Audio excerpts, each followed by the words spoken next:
Tasty Nation, and welcome back to Mike and his whiteboard. My name is Mike, this is my whiteboard, and today we're going to take a step back and talk about strike price. So if you're brand new to trading, strike price is going to be something that you're definitely going to want to learn about. If you're more advanced or a veteran, it's still good to go back, and I think it's really important to just get a great understanding and hear it from different angles to make those light bulbs pop. So we're going to get into strike price and talk about some different things about that today. So when we're talking about strike prices with options, what I like to think of it as is essentially where I choose to become long or short stock. So depending on what option I'm trading, there's going to be different strike prices in different expirations, and essentially different products are going to offer different strike prices. So when we're looking at higher price underlyings, you might see strike prices that are in 5-point increments or 2.5-point increments.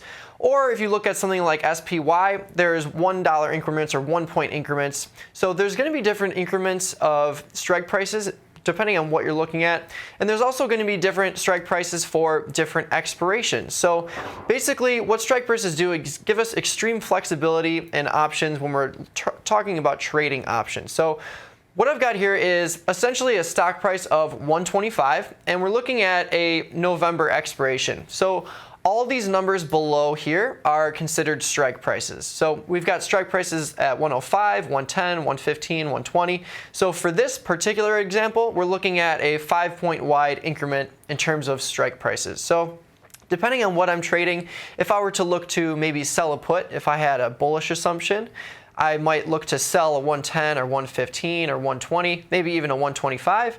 Or on the opposite side, if I had a bearish assumption and I wanted to sell premium, maybe I'd look at selling a 130, 135 call, something around there. So as you can see, instead of just buying or selling the stock price, strike prices give us the ability to choose where we become long or short stock.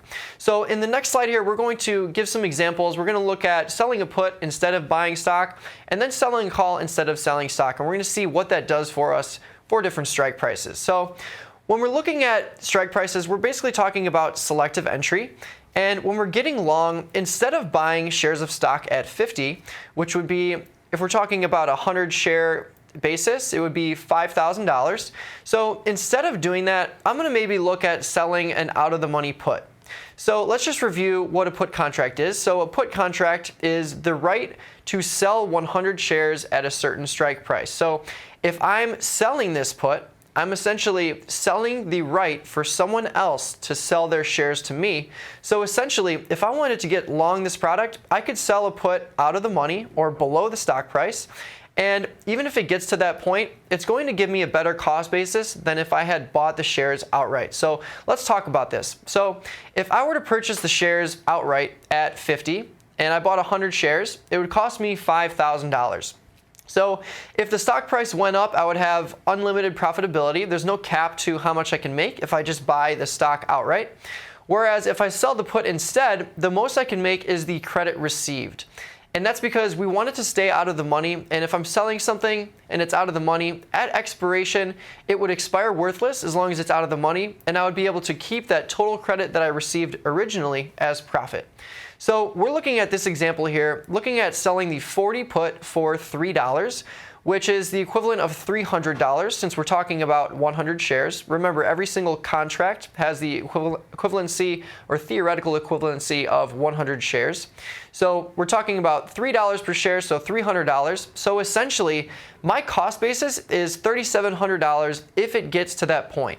So let's say I sell this 40 put and the stock price drops down to 35. So what would happen is at expiration, if I allowed this short put to expire, I would become long at the 40 strike, so $4,000. However, I collected $300 as a premium when I sold this put originally. So that helps my cost basis and brings me to $3,700. So basically, this is going to give me a much better cost basis than if I were to have bought the stock outright at 50. So if I had bought it at 50, I would see a $1,300 loss and my cost basis would be at $5,000. Whereas when I'm selling the put, I have a cost basis of $3,700, and if the stock was right at 37, I would have a P&L of 0 at expiration. I would have broken even right there. So when we're talking about strike prices and options, it gives us the selective entry and flexibility that we're looking for.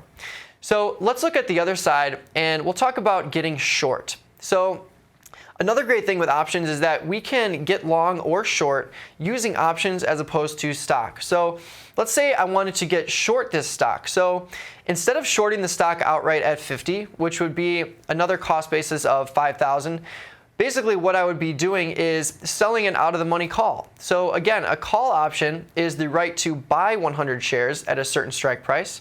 So if I'm selling the right for someone else to buy shares, if I don't actually own those shares, I would be obligated to sell those shares at expiration. So I would essentially be short those shares. So my short basis on this would be 6,200. So when we're comparing just shorting stock outright to selling this call, it's going to be a better situation if the stock price actually goes up. So remember, if I short it at 50 and let's say it goes to 65, I would see a $1,500 loss and my cost basis would be way down here. However, if I sold this short call for $2 or $200, as we see here, my short basis would be at 6,200. So even if the stock price goes to 65, like we said, I would see only a $300 loss on this position because my cost basis, or my short basis, if you will, would be all the way up at 6,200.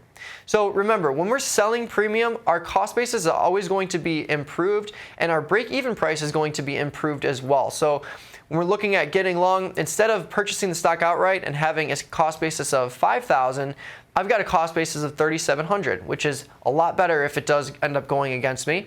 And getting short, I'd have that short basis of 6,200, which would be a lot better than getting short at 50. So these are just some ways that different strike prices can benefit us when we're trading options. So when we look at the next slide, we're going to talk about another way we think about cost basis in terms of strike price, and that's basically with the different expirations. So in the previous example, we showed you how different linear strike prices can help us, but now we're going to look at some different calendars or different expirations and see how that is affected. So with strike prices, we're going to look at, for an example, selling a 100 put. So let's say the stock price is at 110 here, and I've got these dollar signs just to show you that the further out in time we go, the more premium there will be in the options. And just like any other contract, if I look at buying life insurance or car insurance, the more longevity that there is going to be on that contract, the higher premium I'm going to have to pay overall. It might be smaller on a monthly basis in terms of those insurances, but when I'm looking at the total value, it's going to be more because I'm going to be insured for a longer period of time. So if I'm selling a put, it's the same thing. So I'm basically selling someone else the right to have their right to sell the shares to me. And depending on what expiration I'm looking at, the further out we go, there's going to be a higher premium associated with that. So with different strike prices, as you can see, the actual number stays the same. It's still 100 for each of these expirations. But since we're looking at different calendar dates, so November, December, January, there's going to be different values. And the further out in time we go, the higher the value they will be. So basically, what we're really looking to do here is reduce our cost basis. That's really what we're all about here at Tasty Trade. We believe that everything is randomized, so what we know we can do is reduce our cost basis, so we'll always do whatever we can to do that. And what we found to be optimal is the 45 days till expiration range. That gives us a great slope in terms of the theta working for us and gives us a great P&L per day average. So that's the number we're looking for. So depending on what month we are at or what day we're at, so we're almost halfway through November. So maybe I would look towards something in December. Maybe that would be closer to the 45-day range, or maybe it's around Christmas and I wanted to place a trade. Maybe I'd look at something in January.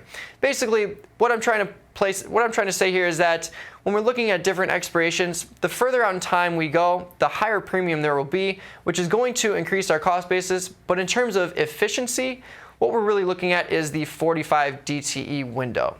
So these have been a few different examples of how strike prices play into our favor when we're talking about trading options. Hopefully we enjoyed it. I've got some takeaways here, so let's get there and we'll finish it off here.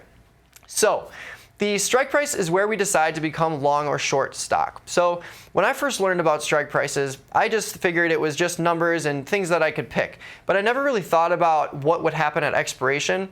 And that's why I wanted to give us this definition here of a place where we can become long or short stock, because if we're talking about options, at expiration, that's essentially what we're trying to do. Also, different strike prices have different values, probabilities, and expirations. So the further out of the money we go, if we're selling something, the higher probability we're going to have that option expire out of the money, and vice versa. So it's got different probabilities, different values, and different expirations, which brings us to the last point here. Strike prices give options traders endless flexibility and selectivity. So this is one of the main reasons we love options so much. Instead of just buying stock or selling stock outright, or buying futures or selling futures outright, what we can do is use options to fine-tune our assumption and fine-tune our positions as well. So this has been Strike Price. Hopefully you enjoyed it. If you got any questions or feedback at all, shoot me an email at support@, or you can tweet us at Until next time, we've got another segment at the same time, 3:15 p.m., so we'll see you tomorrow.